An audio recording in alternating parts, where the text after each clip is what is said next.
tenemos que vayan específicamente a la respuesta. Que Cristo murió por nuestros pecados, conforme a las Escrituras. Ese es el 1, ¿de acuerdo? Que Cristo murió por nuestros pecados, según ¿qué? Lo que estaba escrito en las Escrituras. ¿Y cuál sería el segundo punto? Ok, uno. Levantando la mano. Ok. Que fue sepultado y resucitó al tercer día, según las Escrituras. Ese es el Evangelio. Tiene dos partes. Obviamente está la parte del contexto, que ya ahí aparece el amor de Dios que empujó para hacer esa obra. Fue Dios que hizo el plan. Pero también aquí está la parte de lo que es la caída del hombre. Hay un pecado, entonces el Señor murió. ¿Por qué? Por los pecados. Casi nunca nosotros hablamos de la muerte y la resurrección. Pero si nosotros nos trasladáramos a la primera iglesia, ese tema era fundamental. Y él dice, yo soy la primicia, yo soy el primero de todo lo demás. De ahí, todos los que creen en él ya no están muertos. Tienen esa parte que el Señor cuando se presentó, vemos que tiene un cuerpo nuevo y glorificado. Y él dice, todavía no me toque, mujer. Porque parece que ya cuando supo que era Jesús, quería abrazarlo. No, yo no he subido al Padre. Tengo que completar toda la parte de la redención, del pago. Alguien tenía que pagar. Pero tenía que ser un sacerdote vivo y presentar la sangre al Padre. Pero con esto vemos que se explica los dos otros puntos. El Señor nos libra de la condenación, pero lo más importante es que nosotros ahora podemos tener comunión con el Señor. Pasamos al próximo. Esto vamos a leer. Yo creo que es uno de los temas menos hablados, menos predicados. Y nos vamos a dar cuenta ahora. ¿Alguien puede leer Marcos 10, 16 a Mateo? Eso, para ver. Muy bien. Muy bien. ¿Alguien? Vamos, señores, esto es un taller.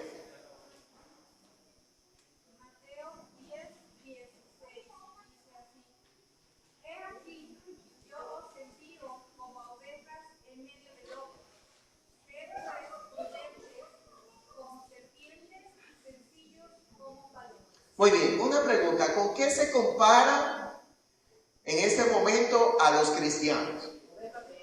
¿Cómo qué? Como ovejas. Y esas ovejas, digamos, recuerden que apóstol significa los enviados. Esta es la palabra que aparece aquí. Ahora ustedes van a ser mis apóstoles. Van a ser enviados. Yo lo envío al mundo. Ustedes, los apóstoles, son ovejas. Pero cuando yo lo envíe y estén en el mundo, ¿con qué se van a encontrar? Con lobos. Ahora, una pregunta, ¿qué pasa si yo tengo una ovejita y lo pongo entre lobos? Óyeme, imagínense que alguien, ya él dijo que se va, y él no introduce que esto va a ser lo que va a pasar. ¿Cómo usted se sentiría? Es decir, mira, tú eres una oveja y al final tú vas a encontrar lobo. Ya tú sabes qué es lo que me está diciendo con esa analogía. Hasta ahora, ¿cómo le iría a una persona en la parte evangelística si lo dejamos hasta aquí? Mal. No solamente mal, es fatal. Fatal. Me gusta el Señor porque Él no te oculta cómo son las cosas. ¿Cómo son las cosas? Ahora Él va a decir una técnica de cómo una oveja puede pasar entre los lobos y triunfar. La estrategia. ¿De acuerdo? Entonces, vamos a ver esta estrategia. ¿Cómo debe ser esa oveja? Prudente. ¿Cómo? ¿Cómo qué? Serpiente. ¿Han escuchado prédica que dice, hermano, tenemos que ser como serpiente? No, yo tampoco. Pero cuando yo leí esto, el Señor siempre va a hablar de que el cristiano tiene que ser astuto. Él lo dijo por lo menos en 3 ocasiones. Esta es una de las ocasiones. Tú no puedes ir al trabajo a cumplir la misión evangelística que sea efectivo si tú no eres astuto. Una pregunta: ¿quiénes reparten folletos? Cuando hablamos de evangelismo, todo el mundo piensa en qué? En repartir folletos. ¿Sí o no? Bueno, señores, eso es una pregunta. Yo quiero saber si en este país es así. De repartir folletos, nosotros le decimos tratados. ¿Saben qué? Repartir tratados. Levánteme la mano. Aquí una persona que después de leer un tratado recibió al Señor. Vamos a ver.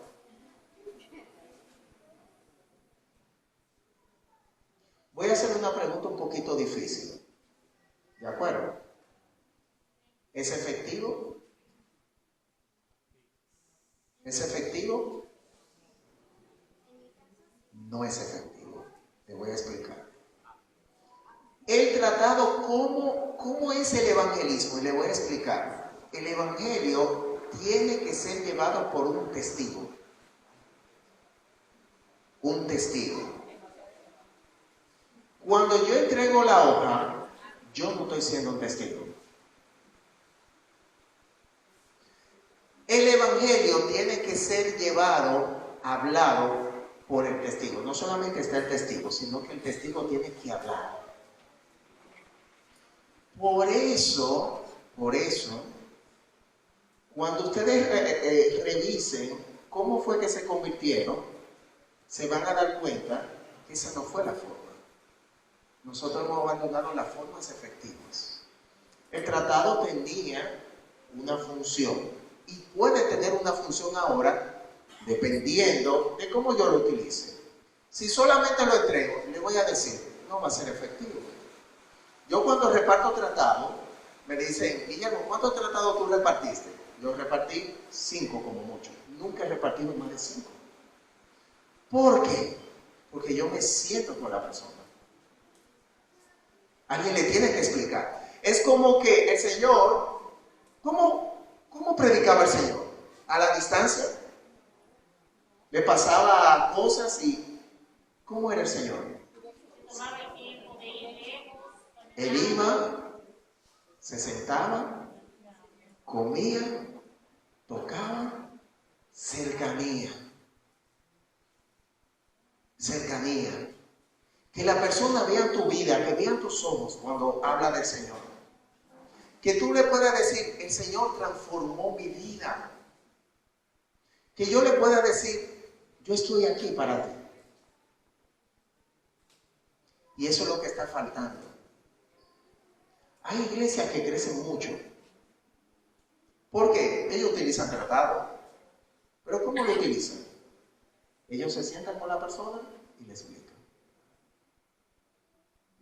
El tratado solo de entregar, ahí no hay una persona.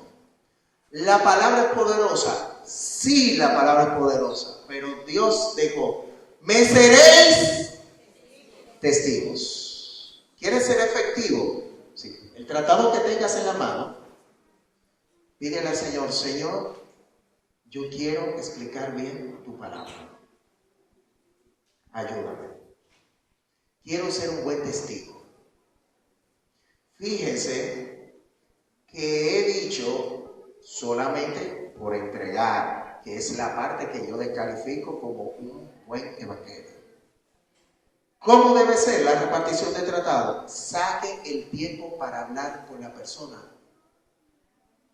Estúdiate bien el tratado, porque hubo una vez que alguien y yo dije, déjame ver cómo él predica. Ahí fue que leyó el tratado. Ahí fue que leyó el tratado. Y después estaba en Limbolandia. Después yo le ayudé a mi hermano y le expliqué. Y, mira que bien esto. No, prepárate. El siervo de Dios se tiene que preparar. No es bueno, vamos. Tú sabes lo que dice. Hubo una persona que me dijo que yo le entregaba así. Y yo dije, bueno, me quedan 2 o 3, lo voy a entregar así. Y me dijo, ¿de qué se trata? Pero ya yo sabía. Y ahí yo, bueno, déjame extender. Ya él me abrió el campo para yo hablar con él. ¿De acuerdo? Pregunta, ¿cuántas formas de evangelización existen? No estoy hablando del mensaje, sino la forma de evangelización. Hablamos del tratado. ¿Cuál otra forma hay? Testimonio. Ya yo expliqué lo del testimonio, cómo es evangelizar. ¿De acuerdo? Recuerden, si no hablo de texto bíblico, de cómo tú puedes llegar al Señor, es bueno el testimonio porque son de estas cosas que toman barreras. Que la gente puede ver que Dios es efectivo ahora. Pero si yo lo dejo ahí, yo lo evangelicé. Ya él puede saber, wow, Jesús murió por mí. Y él derramó su sangre, él pagó la deuda. Él está dispuesto. No lo sabe. Yo se lo tengo que explicar. ¿De acuerdo? Yo le tengo que presentar los pasajes bíblicos para que él entienda. Así, entonces el testimonio se puede utilizar para evangelizar. ¿Cuántas otras formas? Ajá, aquí lo tengo. Le voy a hablar de esto. Ustedes saben, hay un tema que yo no lo voy a tratar ahora porque lo trato es con iglesia, que se llama el evangelismo creativo o evangelismo para evangelizar en las calles. ¿Saben cuántas formas han implementado algunas iglesias? La iglesia que comenzó con ese concepto, que obviamente vamos a ver que es bíblico, ellos comenzaron en el 2015. Ellos cumplieron 10 años en febrero de este año. Ellos evangelizan una vez al mes fuera en la calle de una manera totalmente distinta. Y lo han hecho por 10 años sin repetir. ¿Qué quiere decir eso? Algo que nosotros no tenemos en pendiente. La forma de tú llevar la palabra son infinitas. El contenido es el mismo. Pero la forma de yo presentar la palabra es infinita. Lo hacemos con 2 principios. ¿Cuáles son los 2 principios? Que la persona se detenga y que la persona te escuche. Obviamente, los medios que yo voy a utilizar no pueden ser pecaminosos. Me dije, ven, que estamos dando un trago de ron y aquí, obviamente, ¿de acuerdo? No puede ser pecaminoso, claro está. Pero yo le podría contar por lo menos 60 formas diferentes y todas fueron efectivas. El caso es que cada iglesia, por ejemplo, yo fui a Chiclayo y ellos tienen 1 año haciendo evangelismo creativo en la calle sin repetir. Ya tienen 12 formas que las personas se detuvieron y escucharon. Si nosotros queremos ver, para entenderlo un poquito mejor, recuerden cuando Pablo estaba en esa gran ciudad. Si hubiese ido Pedro con la forma tradicional, a Pedro nadie lo iba a escuchar. Pero nosotros llegamos como contentos. Óyeme, mira, prediqué la palabra, nadie me escuchó, pero si nadie te escuchó, no predicaste. A mí me cerraron la puerta en todos los lugares, pero estoy sufriendo por el evangelio. No, sé inteligente. ¿Cómo puede ser que una persona te abra la puerta? ¿Qué puedo hacer? ¿Qué puedo hacer para que un grupo se siente y me escuche? Entonces Pablo pensó, esta gente ya él había predicado y no había sido efectivo. Y entonces el camino duró 3 días, dice, y al tercer día no resucitó, sino que él vio un lugar que estaba ingerido para el Dios no conocido, lo sabe. Y él dijo, yo le conozco. Y todo cuando se hace, tú lo conoces, al Dios que, porque él aprovechó algo de los atenienses. Y era que a ellos les gustaba escuchar cosas nuevas y era muy religioso. Ahí está la solución. Fue tan astuto y fue tan efectivo que ¿qué pasó? Ellos mismos Dijeron, no lo abre ahora. Tú necesitas público. Vamos al aerópago. Y el aerópago se llenó de gente. ¿Y qué pasó después? Él pudo predicar. Obviamente llegó la parte del conflicto cuando él habló de la resurrección. Pero dice la palabra de Dios que muchos creyeron. Efectivo. El Señor dice, mis hijos, yo quiero que ustedes sean astutos. Y lo otro es la parte de la sencillez. El cristiano es muy complicado. En la forma de ir acercando a las personas, somos complicados. Somos complicados en el sentido de que nosotros nos ponemos a hablar palabras complicadas, ¿no? Porque Dios te redime. Y vemos que la deidad de Dios y la gente, wow, pero esto, y la gente no está entendiendo nada. Jesús, vean la prédica de Jesús, no entendía todo el mundo. Él hablaba inclusive comparándolo con cosas como ovejas, con un pastor, con la puerta y esto. Y la gente, wow, entendía. Cuando venían los fariseos y hablando, ¿quién es mi prójimo? Y esto, bueno, hubo un hombre caminando por un valle, fue asaltado, pasó y comienza a nombrarle a la gente religiosa. Pasó un sacerdote, pasó un levita y pasó un samaritano. Y el samaritano le ayudó. ¿Ellos entendieron o no entendieron? ¡Entendieron! La palabra de Dios y el evangelio es sencillo. Yo lo entendí cuando niño. Y yo no era un genio. Pero a veces nosotros ni nos acercamos con sencillez, ni predicamos de una manera sencilla. Alguien me dijo, Guillermo, ¿tú quieres aprender a predicar? Sí. Dale clase a los niños. Si ellos te entendieron, tú puedes ir a cualquier parte del mundo y todo el mundo te va a entender. Y es así. Hay un pasaje de la palabra de Dios que habla acerca de cuando el Señor le dijo de nuevo que es importante la parte de la astucia. Él habla del siervo infiel. Obviamente no es el tiempo para describir eso. Es la parábola menos entendida. Porque él dice, un hombre que hizo lo malo y se salió con la suya. El mismo jefe que le robó lo felicitó. Y él dijo, cuando tú me despidas, yo quiero que la gente me reciba en su casa. Y se ve que él lo logró. Es decir, él robaba.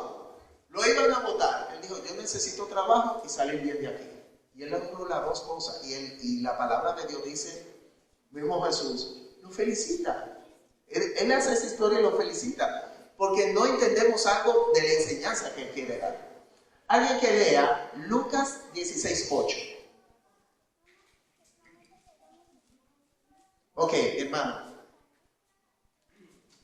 La palabra de Dios dice así: y alabó el amo al mayordomo malo por haber hecho sagaz su mente, porque los hijos de este siglo son más sagaces en el trato con sus semejantes que los hijos de Dios. Amén. Aquí vemos una terrible realidad que él dice. Toda la gente que está en el mundo, déjenme decirle, por ejemplo el dominicano. El dominicano cuando quiere beber, nadie lo detiene. Ni la pobreza extrema, ni que la gente, mira, va a mover cielo y tierra. Eso es un enfoque terrible que tiene. A la noche él dice, voy a beber y va a beber. ¿Por qué? Porque los hijos de las tinieblas tienen algo que nosotros hemos perdido, hermanos. Y es el enfoque. No, Señor, yo voy a predicarle a ese grupo. Voy a buscar la forma que sea para llevar tu palabra a ese grupo. Pero nosotros no somos así. Los hijos de las tinieblas son más sagaces. Se plantean una meta y ellos logran su meta. Hermano, ¿cuándo tú te has puesto una meta, Señor? En el trabajo, no sé cómo, pero pídale sabiduría. ¿No tienes sabiduría? Pídale al Señor, que le va a dar abundantemente y sin reproche. Pero yo quiero evangelizar en mi trabajo.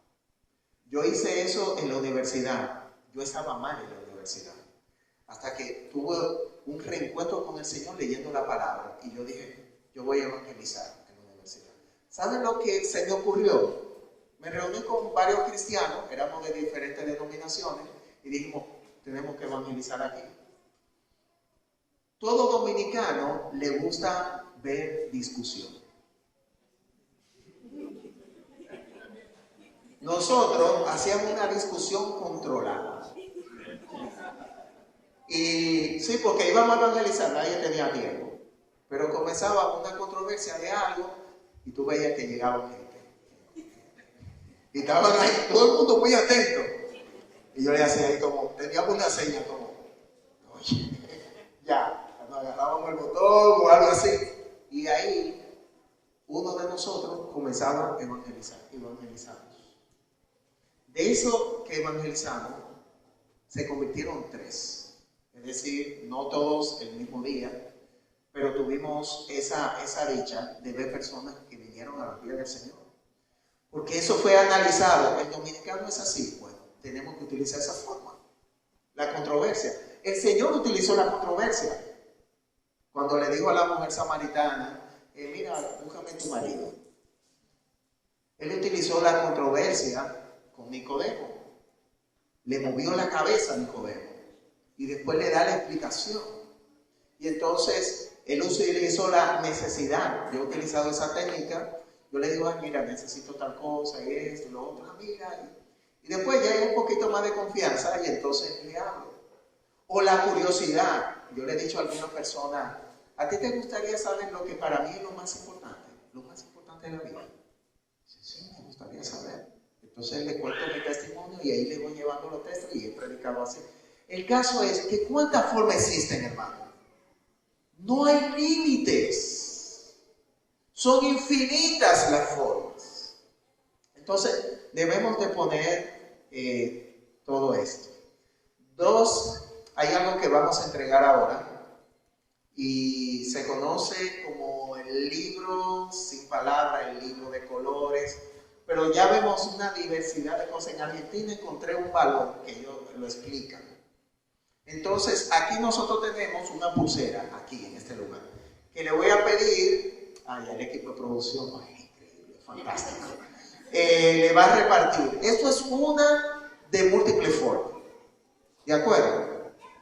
Es una de múltiples formas. Y le voy a ir explicando. En esta forma comienza con el amarillo, pero lo que hacen los libritos, tú lo puedes organizar como sea tu mensaje. Realmente yo lo organizo de otra manera, pero esta es la manera que siempre va a aparecer. Yo, por ejemplo, el amarillo lo dejo al final, o lo dejo de penúltimo. Entonces, comienzo con el blanco adelante. Yo le explicaré por qué. Porque comienzo con la pureza de Dios. Y que nosotros no tenemos esa pureza. Y entonces, a partir de la santidad, explico, Guillermo, mejor el problema que tiene el pecado. Porque ¿cuál es el problema que tenemos con Dios? Que Dios es santo. Pudo haber sido un Dios que convive con el pecado, pero Dios no convive con el pecado, no participa en el pecado, ni hace que la gente peque. Entonces, ese es Guillermo. Pero, como ven, la pulsera tiene el orden que está aquí, porque así fue que se diseñó. Comienza con el amarillo. ¿Ven la pulsera? El amarillo representa el cielo. ¿Por qué? En este caso, porque son las calles de oro, es el lugar donde mora Dios, es el lugar que Dios quiere. Es como hablar del principio y al mismo tiempo del final, donde quiere que nosotros moremos con Él, donde las calles van a ser de oro y vamos a caminar a Él.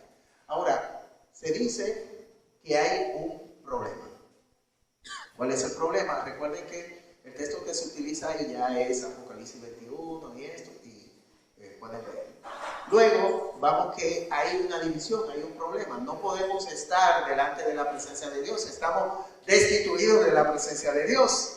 Así que en este caso, vemos que está el pecado. Porque todo lo que ha pecado están destituidos. ¿Y quiénes pecaron? Todos. Y entonces vamos llevando esos textos bíblicos, obviamente de Romanos, que me explica muy bien el problema que trae el pecado. Ahora, ¿cuál es la solución? ¿Cuál es la provisión de Dios? Ahí el pecado tiene un problema. Y es que la paga, cómo se paga el pecado, es por medio de la sangre, que significa la vida. ¿Tú puedes pagar tu pecado? Sí. ¿Con qué? Con tu vida. Esa es la forma de pagar el pecado, con tu propia vida. Ahora, ¿qué hace el Señor? Entonces el Señor lo que hace es que manda un sustituto. Hay un problema con el sustituto. Y es que dice la palabra de Dios, que el alma del hombre es muy valiosa y nadie puede pagar, y habla de los ricos, el rescate por ella. Es decir, aunque tú tengas dinero, aunque tú te pertenezca al mundo y dices, voy a sacrificar 1 millón de personas para salvar a mi hijo, no se puede.